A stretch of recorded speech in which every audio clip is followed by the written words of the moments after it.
السلام علیکم ورحمۃ اللہ وبرکاتہ۔ الحمد للہ رب العالمین والصلاة والسلام علی رسولہ الکریم وعلی آلہ وصحبہ ومن سار علی نہجہ الی یوم الدین وسلم تسلیما کثیرا، اما بعد۔ سابقہ درس میں ہم نے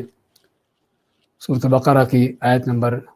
234 اور 35 لی تھی، ان آیات کو دہراتے ہیں۔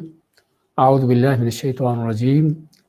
والذین یتوفون منکم ویذرون ازواجا،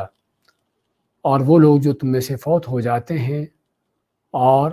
یذرون چھوڑ جاتے ہیں ازواجن بیویاں، یتربصن بانفسہن اربعۃ اشہر وعشرا، اور عورتوں کو چاہیے کہ وہ انتظار کرے اپنے آپ میں 4 مہینے اور 10 دن۔ ہم نے بتایا تھا کہ اس آیت میں اس عورت کی عدت کا بیان ہوتا ہے کہ جس کا خاوند فوت ہو جائے، کہ خاوند اگر فوت ہو جاتا ہے تو ہر حالت میں عورت کو 4 مہینے اور 10 دن عدت گزارنا ہوگی، سوائے کہ اگر وہ حاملہ ہے۔ اگر حمل میں ہے تو پھر اس کی عدت جو ہے وہ اس کا حمل پیدا کرنے تک، بچہ پیدا کرنے تک ہے، چاہے وہ جلدی ہو جائے چند لمحات کے بعد ہی، خاوند کے چند لمحات فوت ہونے کے چند لمحات بھی بچہ پیدا ہو جائے، یا وہ 9-10 ماہ کے بعد بچہ پیدا ہو، تو اس کی عدت حمل پیدا کرنے، بچہ پیدا کرنے تک ہے۔ اور باقی جتنی بھی عورتیں ہیں جو نکاح ہونے کے بعد جو ہے عورت سے، یعنی کہ ان کا خاوند فوت ہوتا ہے، نکاح ہونے کے بعد ان کا خاوند فوت ہوتا ہے، تو ان کی عدت جو ہے وہ 4 ماہ اور 10 دن ہے۔ اور ہم نے بتایا تھا کہ حتیٰ کہ وہ عورت بھی کہ جس کو خاوند نے ابھی تک چھوا بھی نہ ہو، اس کے قریب بھی نہ گیا ہو، اور یہ عدت کیوں رکھی ہے 4 ماہ کی 10 دن کی، اس میں کئی حکمتیں ہم نے بیان کی تھی۔ اللہ تعالیٰ کی جو حکمتوں میں سے ہے حمل کا واضح ہو جانا، کیونکہ 4 ماہ میں روح ڈلتی ہے اور اس کے بعد دنوں میں بچے کی حرکت کا احساس ہونا شروع ہو جاتا ہے، اور عورت کے لیے تو اس کو تاکہ سوگ منانے کے لیے بھی ایک وقت مل جائے، اور تاکہ جو ہے مزید بھی یہ کہ اس دوران عورت کے اوپر جو سابقہ خاوند کے جسمانی طور پر اثرات ہیں، طبی طور پر وہ بھی ختم ہو جائیں۔ فَإِذَا بَلَغْنَ أَجَلَهُنَّ، پس جب وہ اپنی عدت کو پہنچ جاتی ہیں، اور یہ عدت جو ہے صرف ان کی عدت نہیں ہے بلکہ یہ اس دوران عورت کو سوگ منانا ہوتا ہے، کہ جس میں اس کو کس طرح کا بناؤ سنگار کرنا، کو شوق کپڑے پہننا، زیورات پہننا منع ہے، گھر سے باہر نکلنا بغیر ضرورت کے منع ہے، اگر ضرورت بھی ہے تو صرف دن کے وقت قریب کی جگہ پر جا سکتی ہے اپنی کسی بنیادی ضرورت کے پیش نظر، اور خاوند کے گھر میں ٹھہرنے کے اس کا حکم ہے۔ تو جب عدت ختم ہو جاتی ہے تو اس کے بعد فرمایا فلا جناح علیکم فیما فعلن فی انفسہن بالمعروف، کہ تم پر کوئی گناہ نہیں کہ جو وہ کر لیتی ہیں اپنے آپ میں عرف کے مطابق، یعنی دستور کے مطابق یا اچھے طریقے سے۔ اس میں ہم 2 چیزیں بیان کی تھیں، ایک تو یہ ہے کہ عدت کے دوران یہ چیزیں جو منع تھیں، اب عدت کے دوران بناؤ سنگار کر سکتی ہے عورت،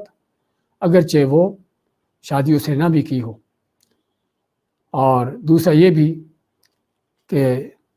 عدت ختم ہونے پر کسی اور کو نکاح کا پیغام دے سکتی ہے، کوئی اس سے نکاح کا پیغام دے سکتا ہے، نکاح کیا جا سکتا اس سے۔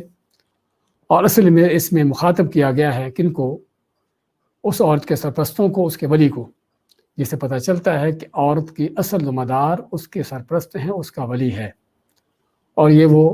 احکم الحاکمین کا حکم ہے، اس کی تقسیم ہے، اس کا فیصلہ ہے، جسے ہر انسان کو، مرد عورت کو قبول کرنا چاہیے، جو بھی اپنے آپ کو مسلمان سمجھتا ہو۔ ہاں، جو اسلام کے دائرے سے خارج ہو، اپنے آپ کو کافر سمجھتا ہو، وہ جو مرضی اپنے آپ کو، یعنی کہ ان باتوں کے بارے میں جو خیال تصورات قائم کرنا چاہے کرے، قیامت کے دن اللہ تعالیٰ اس کا حساب کر لے گا۔ لیکن جو مسلمان اپنے آپ کو سمجھتا ہے، اس کے لیے ضروری ہے اللہ تعالیٰ کے اس فیصلے کو قبول کرنا۔ اور یہاں پر یہ بھی چیز سمجھنے کی ضرورت ہے کہ یہ جو سوگ کا تعلق ہے، یہ صرف اور صرف اس عورت کے ساتھ ہے کہ جس کا خاوند فوت ہوتا ہے۔ اگر عورت کو تیسری طلاق ہوتی ہے اور یا خلا لیتی ہے یا کوئی بھی ایسی کیفیت میں ہے، تو اس کے لیے سوگ کی کیفیت نہیں ہے، اس کو بناؤ سنگار کر سکتی ہے، گھر سے باہر جہاں تک اس کو جانے کی اجازت ہے شرعی طور پر جا سکتی ہے، کپڑے زیور پہننے کو پہن سکتی ہے۔ بلکہ اگر عورت کے رجعی طلاق میں ہے، اگر عورت کو رجعی طلاق ہے اور عدت کے اندر ہے، تو اس کو تو بلکہ حکم ہے کہ وہ بناؤ سنگار کرے، زیورات پہنے، اور خاوند کے ساتھ اس کے گھر میں رہے، کہ تاکہ اللہ تعالیٰ پھر سے ان کو میل ملان کرنے کا کوئی رستہ نکال دے۔ واللہ بما تعملون خبیر، اور جو تم کرتے ہو اللہ تعالیٰ اسے پوری طرح باخبر ہے۔ ولا جناح علیکم فیما عرضتم بہ من خطبۃ النساء، اور تم پر کوئی گناہ نہیں کہ جو تم تعریض کرتے ہو، اشارہ کرتے ہو عورتوں کو نکاح کا پیغام دینے کے لیے، او اکننتم فی انفسکم، یا چھپاتے ہو اس بات کو تم اپنے دلوں میں، جس میں اس بات کا بیان ہوا کہ اگر کسی کا اور خامد فوت ہو جاتا اور عدت میں ہے، یا اس کو ایسی طلاق ہوتی ہے کہ جس طلاق میں خامد کو رجوع کرنے کا حق نہیں ہے، تو اس عدت کے اندر جو ہے عورت سے نکاح کا پیغام اس کو نہیں دیا جائے گا کھلے طور پر، واضح طور پر، لیکن اشارہ کنایہ کیا جا سکتا ہے۔ تو اس چیز کا اللہ فرماتا ہے کہ تم پر کوئی گناہ نہیں کہ تم عورتوں سے اشارہ کنایہ میں ان کو نکاح کا پیغام دو، یا اس بات کو تم اپنے دل میں رکھو، دل میں سوچ فکر ہو، اس پر سوچ بچار ہو اس بات کی کہ فلاں سے میں نے نکاح کرنا ہے، ہاں دل میں رکھنے میں کوئی حرج نہیں۔ علم اللہ انکم ستذکرونہن، اللہ تعالیٰ جانتا ہے کہ تم ان کو یاد کرو گے، ولکن لا تواعدوہن سرا الا ان تقولوا قولا معروفا، لیکن ان سے تم خفیہ طور پر وعدہ نہ کرو مگر یہ کہ تم ان سے کوئی اچھی بات کہو۔ خفیہ طور پر وعدہ کرنے کا معنی کہ دو ٹوک طور پر نکاح کی بات کرنا یا نکاح کر لینا، یہ جو حرام اور ناجائز ہیں، اور ہمیں بتایا تھا کہ اس پر علماء امت کا اتفاق ہے کہ عدت ختم ہونے تک نکاح نہیں ہوتا، اور اگر نکاح کو کر لے تو نکاح اس کا باطل اور حرام ہے، اور بلکہ اس عدت کے دوران نکاح کا دو ٹوک تک پیغام دینا بھی منع ہے۔ اور اسی فرمایا ولا تعزموا عقدۃ النکاح حتی یبلغ الکتاب اجلہ، اور نہ تم پختہ ارادہ کر لو نکاح کرنے کا یہاں تک کہ اللہ کی لکھی ہوئی کتاب حکم اپنی مدت کو پہنچ جائے، یعنی عدت ختم ہو جائے۔ ہاں عدت ختم ہونے کے بعد نکاح کا پیغام بھی دے سکتے ہو، نکاح بھی کر سکتے ہو، اور جس میں ہم نے بتایا تھا کہ ترغیب دلائی ہے مطلقہ عورتوں سے، بیوہ عورتوں سے نکاح کرنے کی، اور معاشرے کو بھی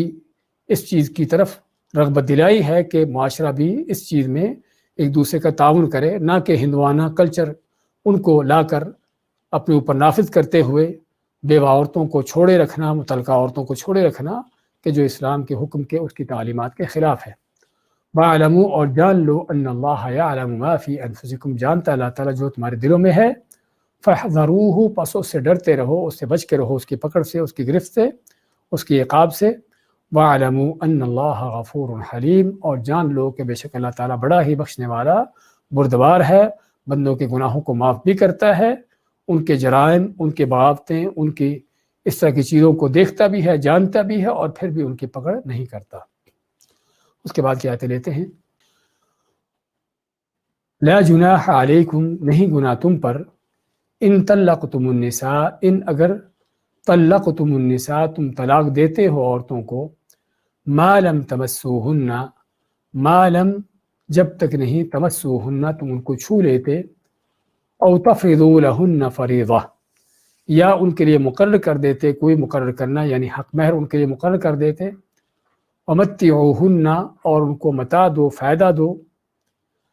علی الموسع قدرہ، جو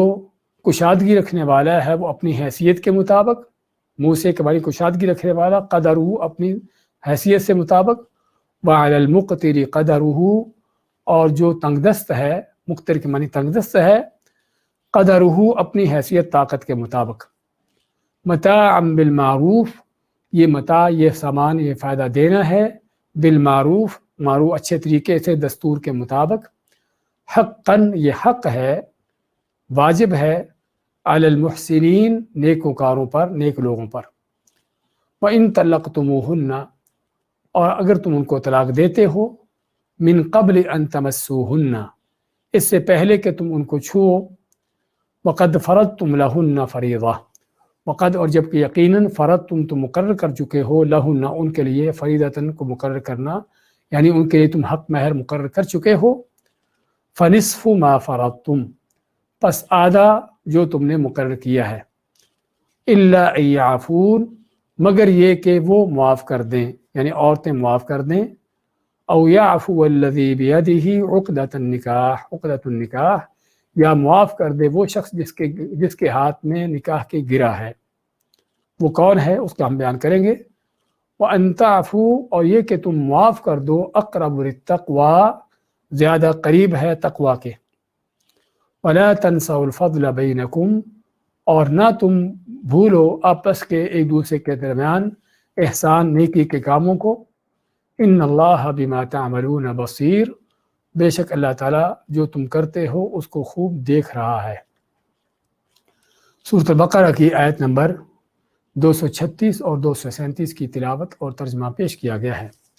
فرماتا اللہ تعالیٰ لا جناح علیکم، نہیں گناہ تم پر کوئی، اور جب اللہ تعالیٰ یہ فرماتا ہے کہ تم پر کوئی گناہ نہیں، اس کا مطلب کہ اس کے برعکس اگر کوئی چیز کی جاتی ہے تو وہ گناہ کی موجب ہو سکتی ہے۔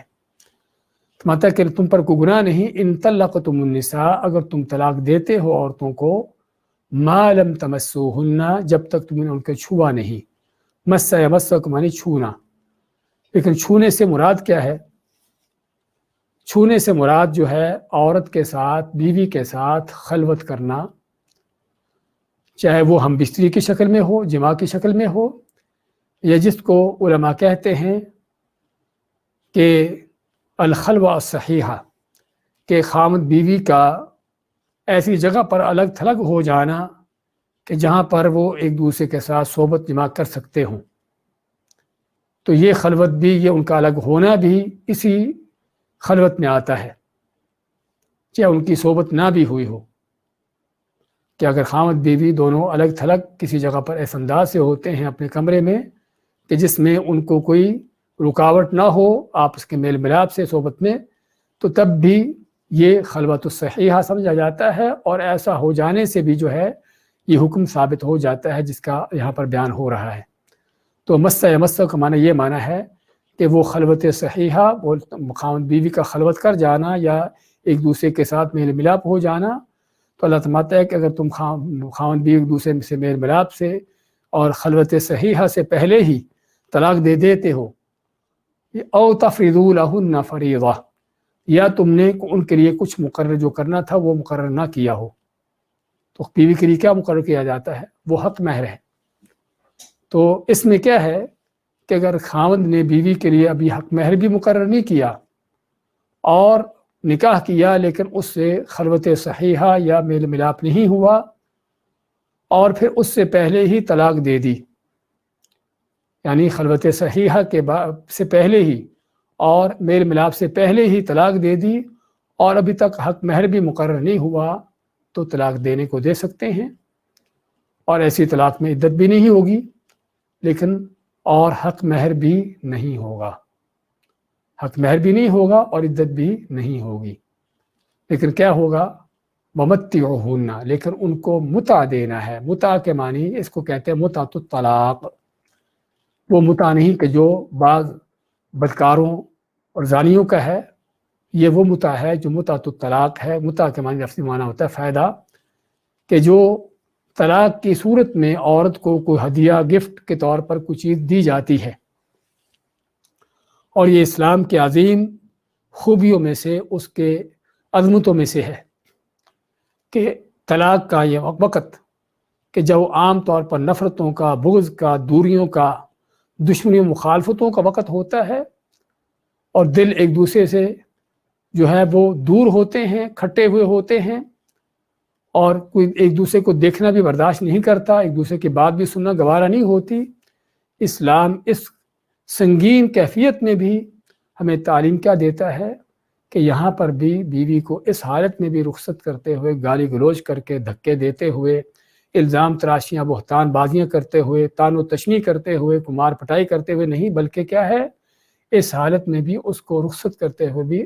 اچھے طریقے سے ہدیہ دے کر، گفٹ دے کر، تحفے تحائف دے کر اس کو رخصت کرو۔ علامہ ابن سعدی رحمۃ اللہ علیہ فرماتے ہیں فَلِلَّهِ مَا أَحْسَنُ مَا هَذَا الْحُكْمَ الْإِلَٰهِ، کہ اللہ کی قسم کیسا ہی یہ اللہ کا عظیم حکم ہے، اور اس اسلام کے حکم دینے والے رب العالمین کی طرف سے کیا رحمت کا اور کیا شفقت کا بیان ہے کہ ان حالات میں بھی اللہ تعالی ہم کو کیسی عظیم تعلیم دیتا ہے کہ، اور حقیقت میں ہمارے معاشرے کی ساری پریشانیاں، سارے جھگڑے فساد صرف اور صرف اس دین کے اسلام کے احکامات کو، ان چیزوں کو نہ سمجھنے کی وجہ سے ہیں، ورنہ اللہ کی قسم ہم اگر ان چیزوں کو سیکھ لیں، سمجھ لیں، ان پر عمل پیرا ہو جائیں تو ان مشکل ترین حالات میں، سخت مخالفتوں دشمنیوں کے ان حالات میں بھی کہ جو عام طور پر بڑے شدید اور سنگین حالات ہوتے ہیں، وہاں پر بھی اسلام کی کیا عظمتیں ہیں، کیسے احکامات ہیں کہ عورت کو اس حالت میں بھی رخصت کرتے ہوئے اس کو تحفے تحائف دو، اس کو جو ہے اچھے طریقے سے اور اس انداز سے رخصت کرو کہ چاہے رخصت الگ تو ہو گئے ہیں لیکن دلوں کے اندر کوئی قدورتیں، کوئی نفرتیں، کوئی بغض نہ ہو۔ اور جب تک لوگ اس دین کی ان تعلیمات پر قائم تھے اس وقت تک لوگوں کا یہی حال تھا۔ ایک عظیم قاضی کے بارے میں پڑھ رہا تھا، شریح القاضی ہیں، تو ان سے کوئی آدمی رشتہ پوچھنے آیا کہ مجھے کوئی مشورہ دو کہ میں نکاح کس سے کروں۔ تو شریح قاضی اپنی جو متعلقہ بیوی تھی اس کے متعلق مشورہ دیتے ہیں کہ اس سے تم نکاح کرو۔ وہ آدمی حیران ہوا کہ تم اس کو طلاق دیے ہوئے ہو اور مجھے اس سے نکاح کرنے کی مشورہ دیتے ہو۔ تو شریح قاضی کیا کہتے ہیں کہ صرف اللہ کی تقدیر تھی کہ ہم آپس میں نہ رہ سکے، ورنہ وہ عورت اپنے دین میں، اخلاق میں بہت اعلیٰ کردار کی عورت ہے۔ اور یہ چیزیں اسی وقت ہوتی ہیں کہ جب ایمان دلوں میں ہو، صرف زبانوں پر نہ ہو، صرف دعووں کا ایمان نہ ہو۔ جب ایمان دلوں میں ہوتا ہے تو اس وقت یہ کیفیت ہوتی ہے کہ اگرچہ گھر نہ بس سکا، ایک خاوند بیوی کے تعلق میں نہ رہ سکے، الگ تو ہو گئے، لیکن پھر بھی دل جو ہیں وہ اس میں کوئی قدورتیں، نفرتیں، کوئی بغض، کوئی کینے نہیں ہیں، کوئی حسد نہیں ہے، بلکہ دل پھر بھی صاف اور پاک ہیں، دل پھر بھی سلیم ہیں۔ وہ دل جو جنت کو جانے والے ہیں، الا من اتى اللہ بقلب سلیم۔ تو بات کر رہے تھے، یہ ہے اسلام کی وہ عظیم تعلیم جو ہم اپنے سامنے دیکھ رہے ہیں کہ تم پر کوئی گناہ نہیں کہ اگر تم عورتوں کو طلاق دے دیتے ہو۔ اور ہم نے طلاق کے بارے میں ذکر کیا تھا کہ یہ بھی اسلام کا ایک عظیم حکم ہے۔ اللہ تعالیٰ کی اس میں کیا حکمتیں ہیں۔ بہت بڑا ایک اسلام کا دیا ہوا وہ آسانی کا رستہ ہے کہ جب آپس کے تعلقات قائم نہ رہ سکتے ہوں تو کس طرح سے جدا ہونا ہے، جس کو طلاق کا نام دیا گیا ہے۔ تو اللہ فرماتا ہے کہ تم کو گناہ نہیں کہ تم طلاق دو عورتوں کو اس سے پہلے کہ تمہارا میل ملاپ ہوا ہو، تم نے ان کو چھوا ہو، یا حتیٰ کہ حق مہر بھی مقرر کیا ہو تو طلاق دے دیتے ہو۔ لیکن اس طلاق دیتے ہوئے بھی کیا کرو، ان کو متع دو، ان کو کیا دو، ان کو کوئی تحفے تحائف دو۔ اب وہ تحفے تحائف کیا ہیں، ان کی قرآن و حدیث میں کوئی حد مقرر نہیں ہوئی، لیکن اللہ نے یہاں پر یہ بیان کر دیا ہے علی الموسی قدرہ وعلی المقتر قدرہ۔ ہاں جو حد ہے وہ یہ ہے، یہ تو نہیں کہ کتنے کپڑے دینے ہیں، کتنا زیور دینا ہے، کتنے پیسے دینے ہیں۔ ہاں حد جو ذکر کی ہے وہ یہ ہے کہ جو مالدار ہے، مالی حیثیت رکھتا ہے، جس کے پاس مالی کشادگی ہے، موسی یعنی توسع سے کسی کا وسیع ہونا، جو مالی کشادگی رکھتا ہے، قدرہ اپنی حیثیت سے، اپنی کشادگی کے مطابق، وعلی المقتر، مقتر کہتے ہیں تنگ دست کو، کہ جو تنگ دست ہے مالی لحاظ سے، جس کے پاس تنگ دستی ہے، قدرہ اپنی حیثیت سے۔ متاعا بالمعروف، یہ متاع دینا ہوگا، یہ تحفے تحائف دینا ہوں گے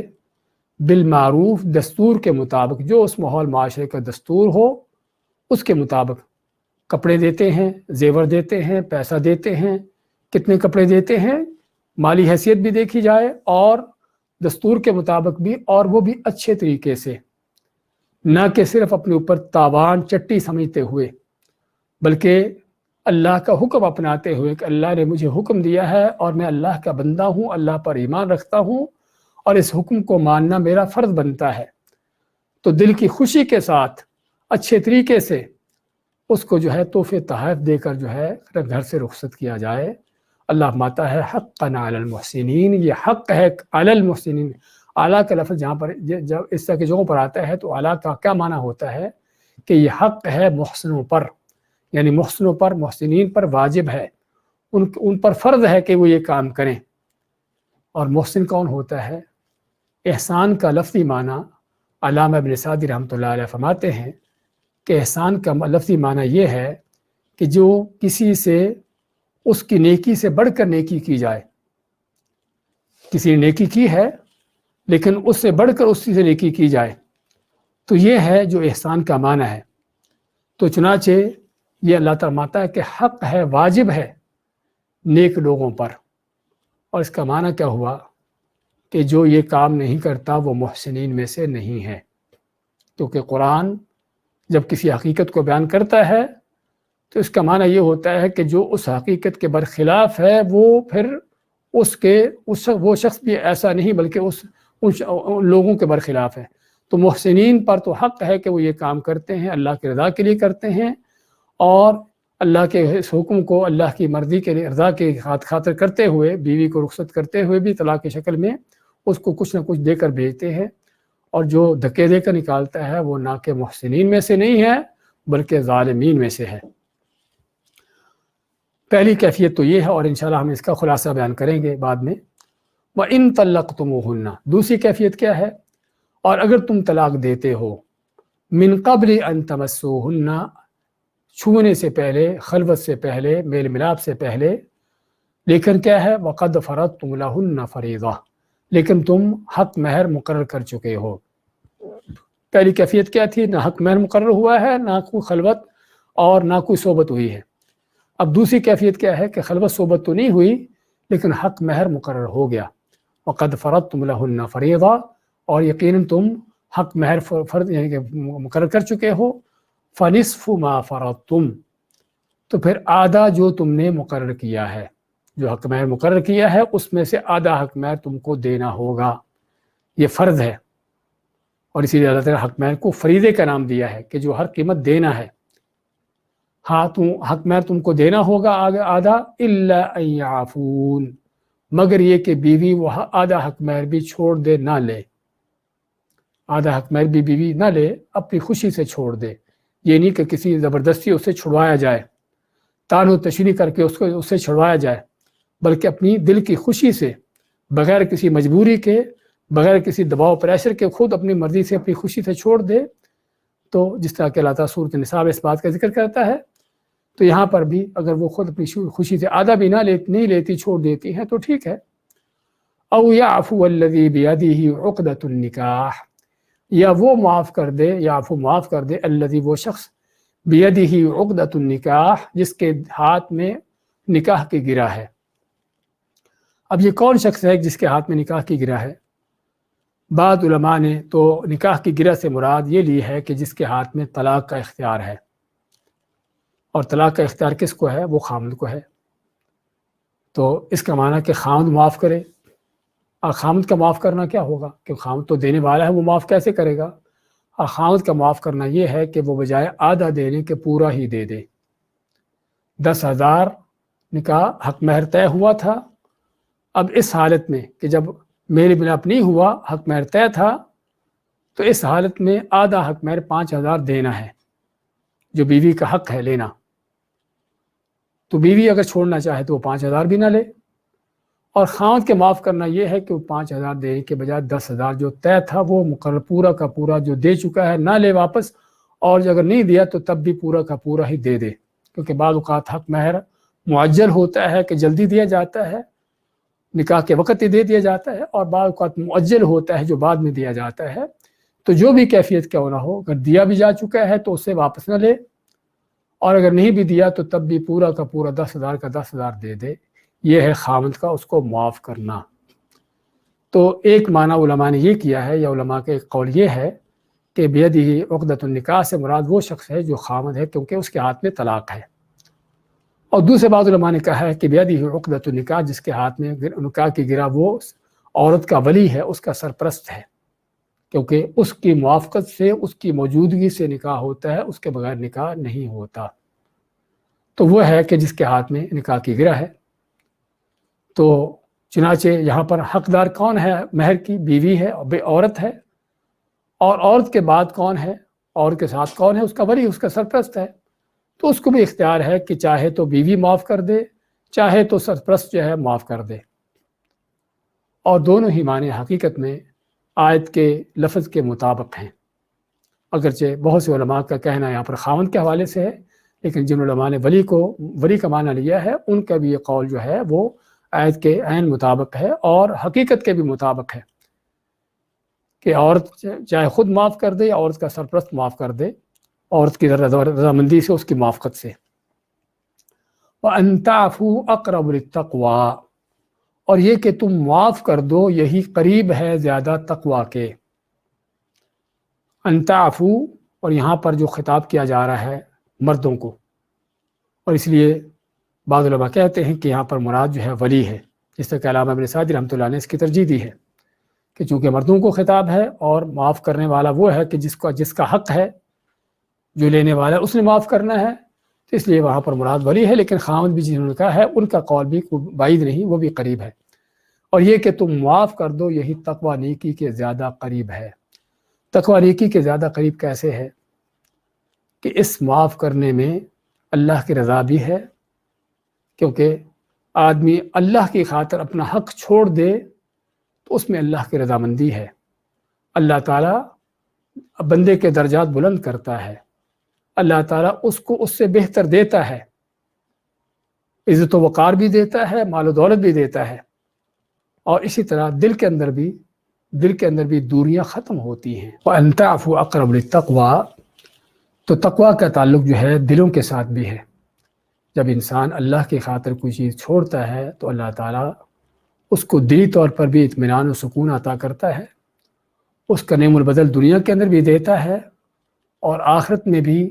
اللہ کی خاطر جو انسان نے ایک چیز کی ہوتی ہے اس کا جو اجر اور صلہ ہے وہ دنیا کے انعامات سے کہیں بڑھ کر ہے۔ اور اسی طرح تقویٰ کے اندر جو تقویٰ کا لفظی معنی ہے، لغوی معنی ہے، اور وہ کیا ہے کہ بچنا، تو بچنے کے بھی زیادہ قریب ہے۔ کس چیز سے بچنا ہے؟ بچنا ہے آپس کے اختلافات سے، آپس کی دشمنیوں سے، آپس کے کینے بغض حسد سے، آپس کے بہتان بازیوں الزام تراشیوں سے، کہ جو عام طور پر ان حالات میں ہوتی ہیں، کہ اگر خامد جو ہے جو حق مہر طے ہوا تھا اس کا آدھا دینے کے بجائے پورا دے دیتا ہے، جب پورا دیا ہوا ہی چھوڑ دیتا ہے،